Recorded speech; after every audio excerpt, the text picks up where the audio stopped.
पुढची बातमी आपण पाहूयात। खासदार संजय राऊतांना अब्रू नुकसानीची नोटीस पाठवणारे राऊतांच्या विरोधात आमदार संग्राम जगताप आता आक्रमक झाले। वारंवार बदनामी करत असल्याने नोटीस पाठवणार असल्याचं आमदार जगतापांनी म्हटलं।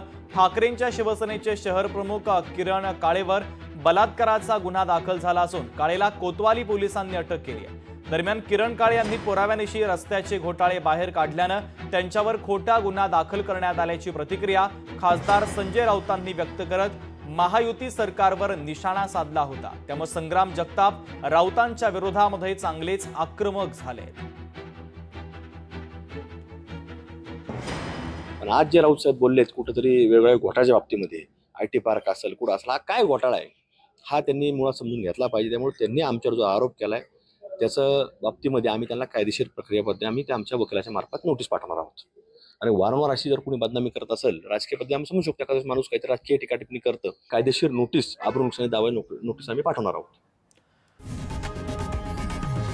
लोकशाही मराठी ऐका, पहा, जागरूक रहा।